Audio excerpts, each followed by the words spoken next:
जय महादेव। साप्ताहिक पंचांग 8 जुलाई मंगलवार से 14 जुलाई सोमवार तक का विस्तृत विवरण।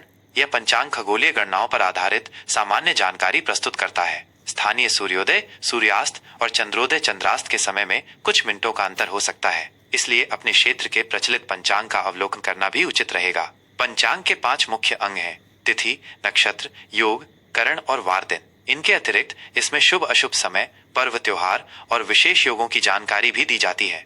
पंचांग के मुख्य घटक: तिथि चंद्रमा की कलाओं के आधार पर निर्धारित होने वाली चंद्र दिवस। प्रत्येक माह में 30 तिथियां होती हैं, जो शुक्ल पक्ष और कृष्ण पक्ष में बटी होती हैं। नक्षत्र आकाश में स्थित तारा समूहों को नक्षत्र कहा जाता है। ज्योतिष में कुल 27 नक्षत्र माने गए हैं, जिनमें चंद्रमा का गोचर होता है। योग सूर्य और चंद्रमा की विशेष स्थिति से बनने वाले 27 योग होते हैं। प्रत्येक योग का अपना विशिष्ट प्रभाव होता है। करण तिथि का आधा भाग करण कहलाता है। कुल 11 करण होते हैं, जिनमें से 7 चर और 4 स्थिर होते हैं। वार दिन सप्ताह के 7 दिन सोमवार से रविवार। सूर्य उदय और सूर्यास्त सूर्य के उदय होने और अस्त होने का समय, जो दिन और रात की अवधि निर्धारित करता है। चंद्र उदय और चंद्रास्त चंद्रमा के उदय होने और अस्त होने का समय, जो विशेषकर व्रतों और पर्वों के लिए महत्वपूर्ण होता है। शुभ और अशुभ समय: राहु काल यह एक अशुभ समय माना जाता है, जिसमें शुभ कार्य वर्जित होते हैं। यमगंड यह भी अशुभ समय है, जिसमें यात्रा या नए कार्य आरंभ नहीं करने चाहिए। गुलिक काल यह मध्यम समय होता है, जिसमें कुछ कार्य किए जा सकते हैं, परंतु बहुत महत्वपूर्ण कार्य वर्जित होते हैं। अभिजीत मुहूर्त यह दिन का सबसे शुभ मुहूर्त माना जाता है, जिसमें लगभग सभी शुभ कार्य किए जा सकते हैं। मंगलवार 8 जुलाई 2025। तिथि त्रयोदशी अगले दिन सुबह 6:30 बजे तक रहेगी। उसके बाद चतुर्दशी का आरंभ होगा। नक्षत्र पूर्वाषाढ़ा नक्षत्र दोपहर 1:45 तक रहेगा, फिर उत्तराषाढ़ा नक्षत्र का प्रवेश होगा। योग सौभाग्य योग सुबह 8:15 बजे तक रहेगा, उसके बाद शोभन योग का प्रभाव रहेगा।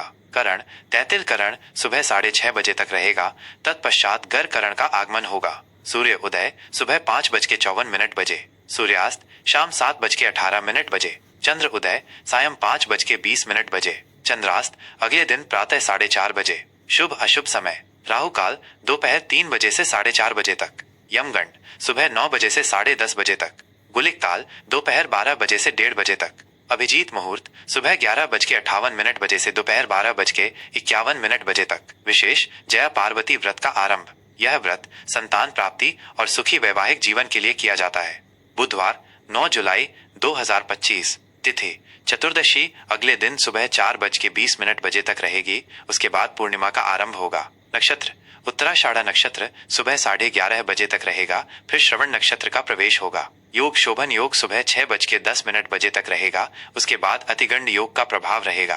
करण गर करण सुबह 4:20 बजे तक रहेगा, तत्पश्चात वणिज करण का आगमन होगा। सूर्य उदय सुबह 5:54 बजे, सूर्यास्त शाम 7:18 बजे, चंद्र उदय सायं 6:30 बजे, चंद्रास्त अगले दिन प्रातः 5:30 बजे। शुभ अशुभ समय: राहु काल दोपहर 12 बजे से 1:30 बजे तक, यमगंड सुबह 7:30 बजे से 9 बजे तक, गुलिक काल सुबह 10:30 बजे से 12 बजे तक, अभिजीत मुहूर्त सुबह 11:58 बजे से दोपहर 12:51 बजे तक। विशेष कोकिला व्रत और गुरु पूर्णिमा: गुरु पूर्णिमा का दिन गुरुजनों के सम्मान और पूजन के लिए समर्पित है।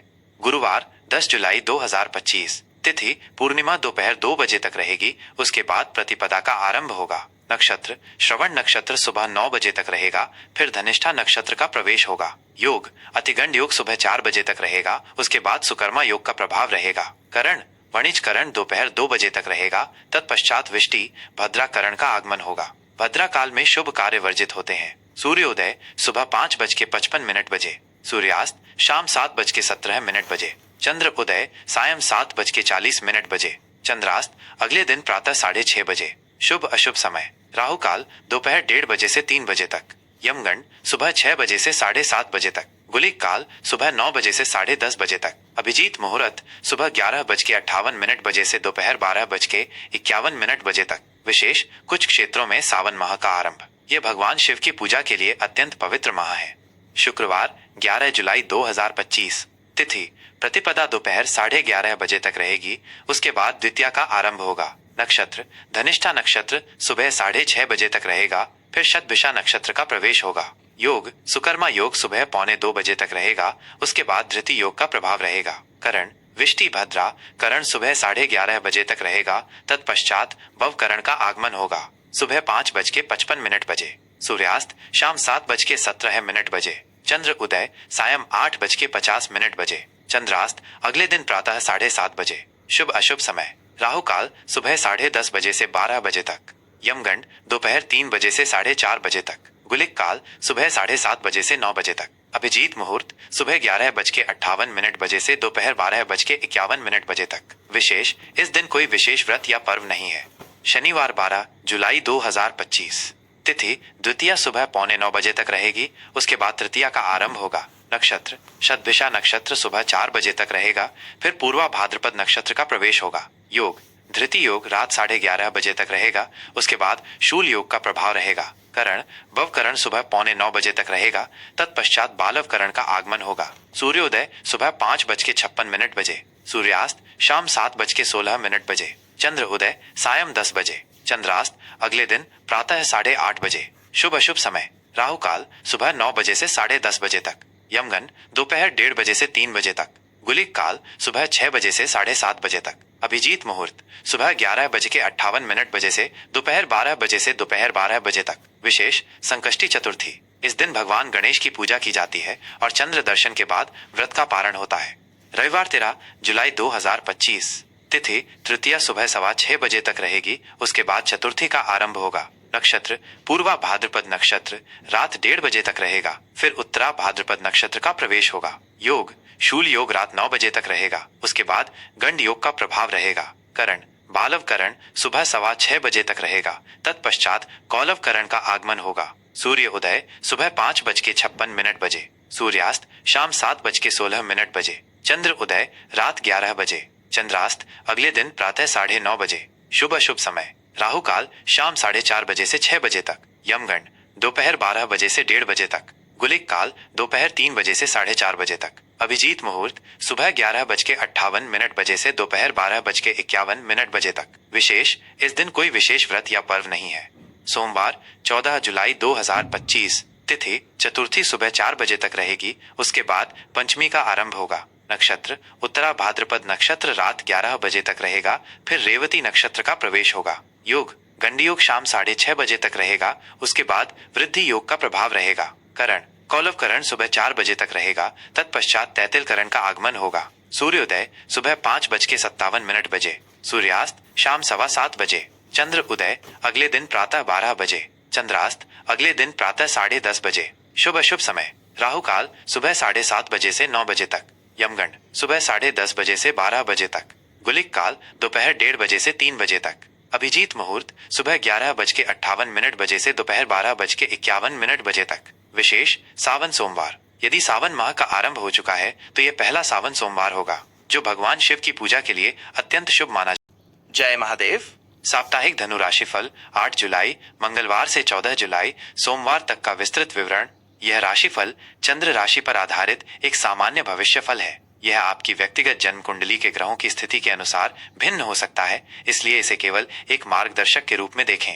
आपके कर्म और विवेक ही आपके भाग्य के असली निर्माता है। सामान्य स्थिति यह सप्ताह धनु राशि के जातकों के लिए स्वतंत्रता, रोमांच और ज्ञान की खोज का समय लेकर आ रहा है। आपकी स्वाभाविक आशावादी प्रवृत्ति और उच्च आदर्श इस सप्ताह आपको कई स्थितियों में आगे बढ़ाएंगे। सप्ताह की शुरुआत विशेषकर मंगलवार और बुधवार आपको ऊर्जावान और साहसिक महसूस कराएगी। आप नई चीजों को सीखने और नए अनुभवों को प्राप्त करने के लिए उत्सुक रहेंगे। यह समय यात्रा, उच्च शिक्षा से संबंधित मामलों और अपने क्षितिज का विस्तार करने के लिए अत्यंत अनुकूल है। हालांकि सप्ताह का मध्य भाग गुरुवार और शुक्रवार कुछ अपेक्षित बाधाएं, कानूनी उलझने या विचारों के मतभेद ला सकता है, जिसके लिए आपको अपनी वाणी पर नियंत्रण रखने और स्थितियों को धैर्य से समझने की आवश्यकता होगी। जल्दबाजी में प्रतिक्रिया देने से बचें।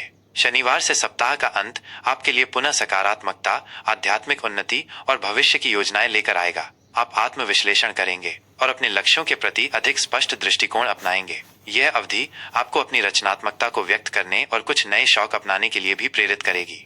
कार्यक्षेत्र और व्यवसाय कार्यक्षेत्र में यह सप्ताह आपकी दूरदर्शिता और उत्साह का भरपूर उपयोग करवाएगा। मंगलवार और बुधवार आपके लिए विशेष रूप से शुभ रहेंगे, जब आप अपनी प्रेजेंटेशन कौशल, नवीन विचारों और प्रेरणादायक नेतृत्व के माध्यम से सहकर्मियों और उच्च अधिकारियों को प्रभावित कर पाएंगे। आपको महत्वपूर्ण परियोजनाएं या ऐसी जिम्मेदारियां सौंपी जा सकती हैं जिनमें दूरदृष्टि या यात्रा शामिल हो और आप उनमें उत्कृष्ट प्रदर्शन करेंगे। यह समय लंबित कार्यों को पूरा करने और अपनी दक्षता को बढ़ाने के लिए उत्तम है। हालांकि गुरुवार और शुक्रवार को कुछ कानूनी या नियामक बाधाएं, संचार संबंधी चुनौतियां या उच्च अधिकारियों के साथ मतभेद उत्पन्न हो सकता है, जिसे आपके काम में थोड़ी देरी आ सकती है। ऐसे में आपको धैर्य बनाए रखना होगा और समस्याओं को व्यवस्थित तरीके से हल करने पर ध्यान केंद्रित करना होगा। वाद विवाद या बहस में पड़ने से बचें और अपनी ऊर्जा को उत्पादक कार्यों में लगाएं। व्यावसायिक क्षेत्र से जुड़े लोगों के लिए यह समय नए बाजारों की खोज करने, अंतर्राष्ट्रीय संबंधों को मजबूत करने और दीर्घकालिक योजनाओं पर विचार करने के लिए अनुकूल है। नए बड़े जोखिम वाले निवेश अभी टालना बेहतर रहेगा, लेकिन सावधानी पूर्वक योजनाबद्ध साझेदारियां लाभदायक सिद्ध हो सकती हैं। सप्ताह के अंत तक आपके प्रयासों का सकारात्मक परिणाम दिखेगा और आप अपने काम से संतुष्ट महसूस करेंगे। आर्थिक स्थिति। आर्थिक मोर्चे पर यह सप्ताह आपको सावधानी और विवेकपूर्ण वित्तीय प्रबंधन करने की सलाह देता है। सप्ताह के शुरुआती दिनों में आय के नियमित स्रोत स्थिर बने रहेंगे और आपको कोई बड़ी वित्तीय चिंता नहीं होगी। कुछ अप्रत्याशित लाभ भी मिल सकते हैं, जैसे किसी पुराने निवेश से रिटर्न या किसी कानूनी मामले से संबंधित। हालांकि मध्य सप्ताह में कुछ अचानक और अप्रत्याशित खर्चे सामने आ सकते हैं, विशेषकर यात्रा, शिक्षा या आध्यात्मिक गतिविधियों से संबंधित। इन खर्चों के लिए आपको पहले से तैयार रहना होगा या आकस्मिक निधि का उपयोग करना पड़ सकता है। अनावश्यक और विलासितापूर्ण खरीदारी से बचें और अपनी बचत को प्राथमिकता दें। किसी भी प्रकार के जोखिम भरे निवेश, जैसे कि शेयर बाजार में अत्यधिक सट्टा या त्वरित लाभ का वादा करने वाली योजनाओं से इस सप्ताह पूरी तरह से दूर रहें, क्योंकि नुकसान की प्रबल आशंका है। यदि कोई पुराना ऋण चुकाने का अवसर मिले तो उसे अवश्य चुकाएं। दीर्घकालिक निवेशों पर विचार कर सकते हैं, लेकिन किसी योग्य वित्तीय सलाहकार से परामर्श अवश्य लें। आपकी मितव्ययिता और दूरदर्शिता ही आपको इस सप्ताह आर्थिक रूप से मजबूत और सुरक्षित बनाए रखेगी। प्रेम और संबंध। प्रेम संबंधों के लिए यह सप्ताह स्वतंत्रता, समझदारी और आपसी सम्मान का समय है। विवाहित जोड़ों के लिए सप्ताह की शुरुआत में आपसी तालमेल और मधुरता उत्तम रहेगा। आप अपने जीवन साथी के साथ खुले मन से संवाद करेंगे और एक दूसरे की भावनाओं को बेहतर ढंग से समझ पाएंगे। यह समय भावनात्मक जुड़ाव को गहरा करने और भविष्य की योजनाओं पर मिलकर काम करने के लिए आदर्श है। हालांकि मध्य सप्ताह में कुछ छोटी मोटी असहमति, पार्टनर के साथ विचारों का मतभेद या बाहरी हस्तक्षेप के कारण तनाव उत्पन्न हो सकता है। ऐसे में संवाद को खुला और शांत रखें और धैर्य के साथ एक दूसरे की बात सुनें। अपनी प्रतिक्रिया देने से पहले सोचें और किसी भी प्रकार के अनावश्यक वाद विवाद या संदेह से बचें। अविवाहितों के लिए नए रिश्तों की शुरुआत के लिए ये समय बहुत अधिक अनुकूल नहीं है, बल्कि आत्मचिंतन और व्यक्तिगत विकास पर ध्यान केंद्रित करें। परिवार में बड़े बुजुर्गों का आशीर्वाद और मार्गदर्शन आपके लिए अत्यंत लाभकारी सिद्ध होगा। भाई बहनों के साथ आपके संबंध मधुर रहेंगे और आप उनसे भावनात्मक व बौद्धिक सहयोग प्राप्त करेंगे। सामाजिक दायरे में सक्रिय रहेंगे और नए दोस्त बन सकते हैं। स्वास्थ्य। स्वास्थ्य के दृष्टिकोण से यह सप्ताह आपको सजग और अनुशासित रहने की सलाह देता है। सप्ताह की शुरुआत में आप ऊर्जावान और स्फूर्तिवान महसूस करेंगे, जिससे आप अपनी दैनिक गतिविधियों को आसानी से पूरा कर पाएंगे। हालांकि मध्य सप्ताह में कुछ मानसिक तनाव, पैरों या कूल्हों से संबंधित परेशानियां या सामान्य थकान महसूस हो सकती है। अपने खान पान पर विशेष ध्यान दें और मसालेदार या जंक फूड से बचें। संतुलित और पौष्टिक आहार लें, जिसमें ताजे फल, हरी सब्जियां और पर्याप्त पानी शामिल हों। नियमित व्यायाम जैसे योग, प्राणायाम या खुले में चलना आपके शारीरिक और मानसिक स्वास्थ्य के लिए अत्यंत लाभकारी होगा। पर्याप्त और गुणवत्तापूर्ण नींद लेना भी अति आवश्यक है। मानसिक तनाव को कम करने के लिए ध्यान, संगीत सुनना, अपनी हॉबी में समय बिताना या प्रकृति के साथ शांत समय बिताना सहायक होगा। अपनी जीवन शैली को अनुशासित रखें और किसी भी छोटी सी स्वास्थ्य समस्या को नजरअंदाज न करें। तुरंत चिकित्सक से परामर्श लें। शिक्षा। विद्यार्थियों के लिए यह सप्ताह उच्च शिक्षा और ज्ञान विस्तार के लिए शुभ रहेगा। सप्ताह की शुरुआत में आपकी पढ़ाई में रुचि बढ़ेगी और आप नए विषयों को आसानी से समझ पाएंगे। आपकी सीखने की क्षमता में वृद्धि होगी और आप जटिल अवधारणाओं को भी सरलता से ग्रहण कर पाएंगे। यह समय किसी नए कौशल को सीखने या उच्च शिक्षा के लिए आवेदन करने के लिए उत्तम है। हालांकि मध्य सप्ताह में कुछ भटकाव, आलस्य या बाहरी गतिविधियों के कारण ध्यान भंग हो सकता है। ऐसे में आपको अपने लक्ष्यों पर दृढ़ता से ध्यान केंद्रित करने, एक नियमित अध्ययन दिनचर्या का पालन करने और अतिरिक्त मेहनत करने की आवश्यकता होगी। प्रतियोगी परीक्षाओं की तैयारी कर रहे छात्रों को अध्ययन में अधिक समय देना होगा। पिछले वर्षों के प्रश्न पत्रों का नियमित अभ्यास करना चाहिए और अपनी कमजोरियों पर काम करना चाहिए। शिक्षकों और अभिभावकों का पूर्ण समर्थन, मार्गदर्शन और प्रोत्साहन आपके लिए प्रेरणा का एक महत्वपूर्ण स्रोत बनेगा। उनकी सलाह और अनुभवों का लाभ उठाएं। ज्योतिषीय उपाय। प्रतिदिन सुबह स्नान के बाद भगवान विष्णु की पूजा करें और ओम नमो भगवते वासुदेवाय मंत्र का 108 बार जाप करें। यह आपको सौभाग्य, ज्ञान और समृद्धि प्रदान करेगा। प्रत्येक गुरुवार को केले के पेड़ में जल अर्पित करें और बेसन के लड्डू या पीले फल का दान करें। यह बृहस्पति ग्रह को मजबूत करेगा और आपके भाग्य को बढ़ाएगा। जरूरतमंदों, विशेषकर छात्रों या ज्ञान प्राप्त करने वालों की सहायता करें। निस्वार्थ सेवा और दान पुण्य कर्म आपके जीवन में सकारात्मकता और समृद्धि लाएगा। अपने माता पिता, गुरुजनों और बड़े बुजुर्गों का सम्मान करें और प्रतिदिन उनका आशीर्वाद प्राप्त करें। पुखराज रत्न धारण करना आपके लिए शुभ हो सकता है, लेकिन किसी योग्य ज्योतिषी की सलाह के बाद ही करें। अनावश्यक वाद विवाद से बचें और अपनी वाणी पर नियंत्रण रखें। यह राशिफल आपके लिए एक पथ प्रदर्शक का कार्य करेगा। अपने कर्म पर विश्वास रखें और सकारात्मक दृष्टिकोण अपनाएं। याद रखें, आप अपनी लगन, मेहनत और सही दिशा में किए गए प्रयासों से किसी भी चुनौती को अवसर में बदल सकते हैं और अपने जीवन में सफलता प्राप्त कर सकते हैं। इस महत्वपूर्ण जानकारी को अपने दोस्तों और परिवार के साथ साझा करें ताकि वे भी इसका लाभ उठा सकें। ऐसी ही और ज्ञानवर्धक और उपयोगी जानकारियों के लिए हमारे चैनल को सब्सक्राइब करना न भूलें। आपके समर्थन के लिए धन्यवाद।